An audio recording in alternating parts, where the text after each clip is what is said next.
First time வந்திருக்கோம். நிறைய steps இருக்குது. இன்னும் எவ்வளோ ஸ்டெப்ஸ் ஏறணும்னு தெரியல. ரொம்ப நாள் வீட்லேயே இருந்தனால மூச்சு வாங்குது. போய் பார்க்கலாம். எக்ஸைட்டடாக இருக்குது. மேலே எப்படி இருக்கும் கோவில் அப்படின்னு பார்க்குறதுக்கு. வாங்க போய் பார்க்கலாம்.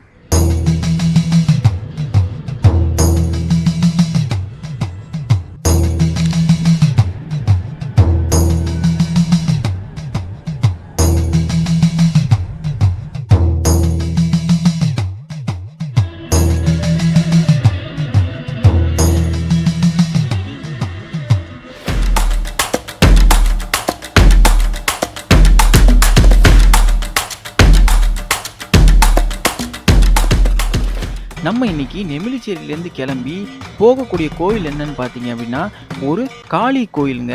ஆமாங்க, இந்த காளி கோவில் பச்சை மலை அப்படின்ற ஒரு இடத்துல இருக்குது. இந்த இடத்துக்கு தான் நம்ம போக போகிறோம். இந்த இடம் வந்து எங்களுக்கு 30 கிலோமீட்டர்ஸ் காமிச்சிச்சு.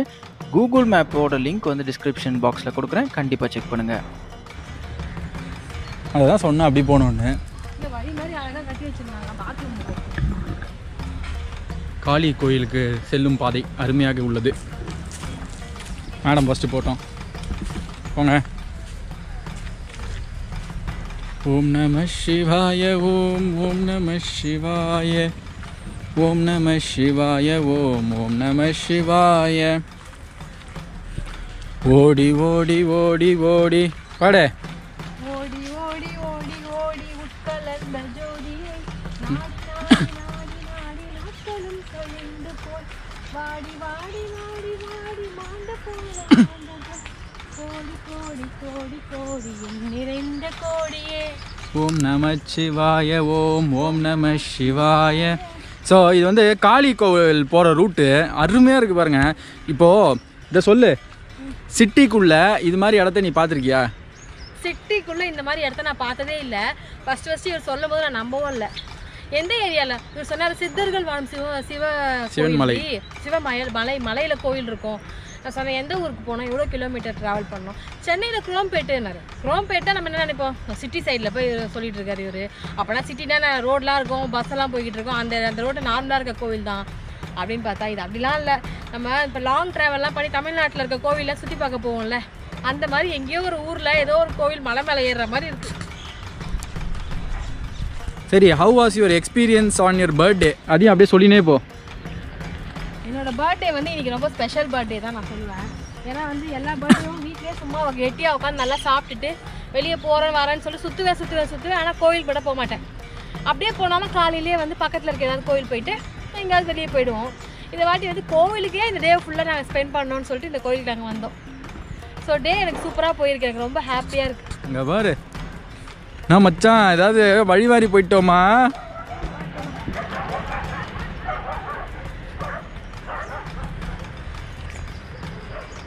வழி பண்ணி வச்சிருக்காங்க.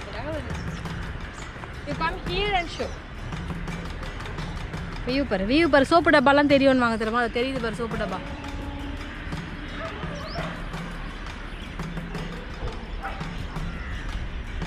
இதெல்லாம் பயங்கர ஒரு காட்டுக்குள்ளே போகிற எக்ஸ்பீரியன்ஸ் மச்சான். காட்டுக்குள்ளே போகிற மாதிரி தான் இருக்குது. வா, இந்த மலையாவது விட்டு வச்சுருக்காங்களே அப்பார்ட்மெண்ட்லாம் கட்டாமல். எங்கே திரும்பி பார்த்தாலும் அப்பார்ட்மெண்ட்டு. சென்னையில் இப்படி ஒரு மலை கோயிலா? நான் பிளாட் விற்கிற மாதிரி பேசுகிறேன். இல்லை அப்படி சொல்லு. சென்னையில் இப்படி ஒரு மலை கோயிலா அப்படி தான் நீங்கள் நினைப்பீங்க இங்கே வந்தீங்கன்னா.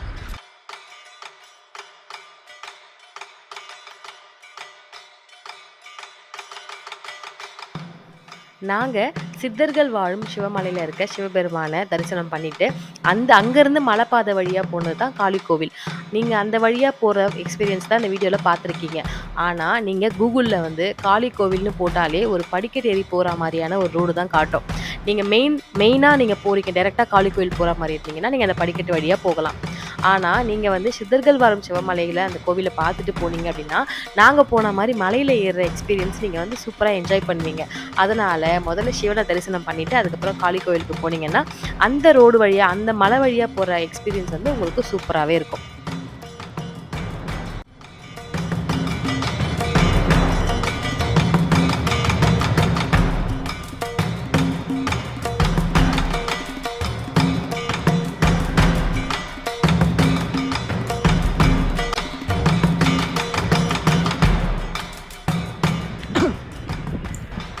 நம்ம அன்றாட வாழ்க்கையில் பார்த்திங்கன்னா நமக்கு நிறைய ஸ்ட்ரெஸ்ஸு டென்ஷன்லாம் இருக்குது. நமக்கு கிடைக்கிற ஒரே ஒரு நாள் பார்த்திங்கன்னா சண்டே தான். அந்த ஒரு நாளும் நம்ம வந்து ரொம்ப நல்லா ஸ்பெண்ட் பண்ணணும்னு பார்த்திங்கன்னா அது நம்ம கோவிலுக்கு போகிறதா தான் இருக்கும்.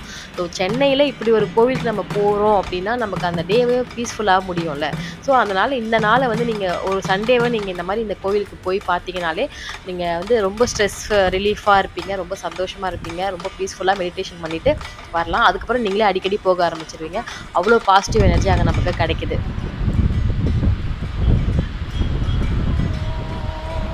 இருட்டி போச்சு. இன்னமும் நாங்கள் இந்த இடத்த விட்டு கிளம்பல. ஏன்னா அம்மனுக்கு வந்து அலங்காரம் பண்ணிட்டு இருக்காங்க, காளியம்மனுக்கு. அதை முடிச்சதுக்கப்புறம் அம்மனை பார்த்துட்டு தான் இங்கேருந்து போவோம். இங்கே பார்த்தீங்கன்னா அங்கங்கே சின்ன சின்ன இடம் மாதிரி இருக்குது வீடியோஸ் எடுக்கிறதுக்கு, இந்த மாதிரி ஒரு மெடிடேஷன் பண்ணுறதுக்குலாம் சூப்பர் ஸ்பாட்டு. இங்கே பாருங்கள், இங்கே இந்த மாதிரி இருக்கா, அதே மாதிரி அங்கே ஒரு இடம் பாருங்கள். ஸோ அங்கங்கே ஒரு ஒரு இடம் இருக்குது, அழகாக இருக்குது.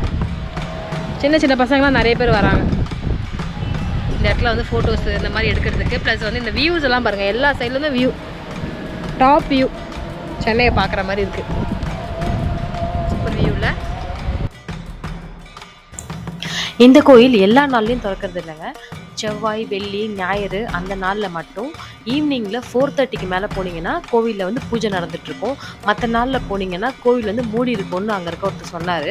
இந்த கோவிலுக்குன்னு தனியாக யூடியூப் சேனல்லாம் வச்சுருக்காங்க. ஸோ வந்து மற்றவங்க சொல்கிறதெல்லாம் நம்பாதீங்கன்றதையும் அவர் ஒரு கதையாக சொன்னார். ஸோ நீங்கள் செவ்வாய்க்கிழமையில் போனீங்க அப்படின்னா, செவ்வாய்க்கிழமை வெள்ளிக்கிழமையில் போனீங்கன்னா அந்த கோவிலை பற்றின முழு வரலாறு அங்கேயே சொல்கிறாங்க. அந்த கோவிலில் மெயினாக பார்த்தீங்கன்னா 736ன்னு ரொம்ப பெருசாக எழுதியிருக்கோம். இது வரைக்கும் நம்ம பார்க்காதது அந்த கோவில் இருக்குது அப்படின்னா அந்த நம்பர் தான். அது என்னன்றது அவர் வந்து தெளிவாக சொல்வார். அவர் மந்திரத்தோட ஷார்ட்கட் தான் அது. நமக்கு தெரிஞ்ச வாழ்க்கையில் நிறைய மந்திரம் இருக்குது. அந்த மந்திரத்தில் வந்து ஷார்ட்கட்டாக வந்து 736 நினச்சாலே எல்லா மந்திரத்தையும் சொன்ன மாதிரி அர்த்தம். அதுவும் இல்லாமல் நம்ம வந்து ஒரு சின்ன மந்திரத்தை சொன்னால் கூட நம்ம உடம்புல ரொம்ப பாசிட்டிவ் எனர்ஜி வந்து வருமா. ஸோ அந்த மலை மேலே ஏறி மந்திரத்தை சொல்லும் போது நமக்கு வந்து பாசிட்டிவிட்டி கிடைக்கணும். எல்லா மந்திரத்தையும் நம்ம சொல்லும் போது அதில் வந்து நமக்கு பிழை ஏற்படும்ல, ஏதாவது ஒரு மிஸ்டேக் பண்ணுவோம். அதனால அந்த மிஸ்டேக்லாம் பண்ணாமல் இருக்கிறதுக்காக அப்போவே வந்து 736ன்ற வந்து ஒரு நம்பரை கண்டுபிடிச்சி, இந்த நம்பரை சொன்னாலே போதும் உங்களுக்கு எல்லாமே, நீங்கள் எல்லா மந்திரத்தையும் சொன்னதுக்கான பலன் உங்களுக்கு கிடைக்கும். அதுவும் அந்த மலை மேலே ஏறி சொன்னீங்கன்னா. ஸோ அப்படி ஒரு ஸ்பெஷலான கோவில் தான் இந்த காளி கோவில். ஸோ எல்லாரும் கண்டிப்பாக வந்து போகக்கூடிய ஒரு கோவில். அதுவும் வந்து சென்னையில் ஒரு மலை கோவில் அப்படின்னா நம்ம கண்டிப்பாக விசிட் பண்ணக்கூடிய ஒரு கோவில். நாங்கள் திடீர்னு இந்த கோவிலுக்கு கிளம்புனோம். ஆனால் அது அன்றைக்கி செவ்வாய்க்கிழமைன்னு தெரியாமல் நாங்கள் போயிட்டோம். அங்கே போனதுக்கப்புறம் தான் தெரியும் அன்றைக்கி தான் அந்த கோவில் ஓப்பன்லேயே இருக்கும் அப்படின்னு சொல்லி. அன்றைக்கி வந்து ஒரு 1/2 hour எங்களை வெயிட் பண்ண வச்சாங்க. என்னென்னா அம்மனுக்கு வந்து அலங்காரம் பண்ணணும்னு சொல்லி நம்ம ஒரு 6 o'clockலேருந்து 6:30க்கு மேலேயே நம்ம வெயிட் பண்ண வேண்டியது இருக்கும். அதுக்கப்புறம் அம்மனுக்கு அலங்காரம் பண்ணி முடிச்சுட்டு பூஜையை முடிச்சுட்டு அதுக்கப்புறம் நமக்கு பிரசாதம் கொடுத்துட்டு கோவிலை பற்றின கதையெல்லாம் சொல்ல ஆரம்பிக்கிறாங்க. அவங்க சொல்லி முடிக்கிறதுக்கு ஒரு 1/2 hour ஆகும். ஸோ ஒரு 7:30லேருந்து 8 வரைக்கும் நீங்கள் அங்கே போனீங்கன்னா ஒரு 3 hours நீங்கள் சூப்பராக அங்கே ஸ்பெண்ட் பண்ணிட்டு வரலாம். மெடிடேஷன் பண்ணுறதுக்கு சூப்பரான ஒரு பீஸ்ஃபுல்லான ஒரு பிளேஸ்னே சொல்லலாம். மலை உயரத்தில் இருக்கிறனால காத்தோட்டமாக இருக்குது. அங்கேருந்து கீழே பார்க்கும்போது ஒரு ஊரே தெரியுது. ஸோ இதெல்லாம் ஒரு சென்னைக்குள்ளே நம்ம சுற்றி பார்க்குறோம் அப்படின்னும் போது நம்ம கண்டிப்பாக போகக்கூடிய ஒரு இடம் இது.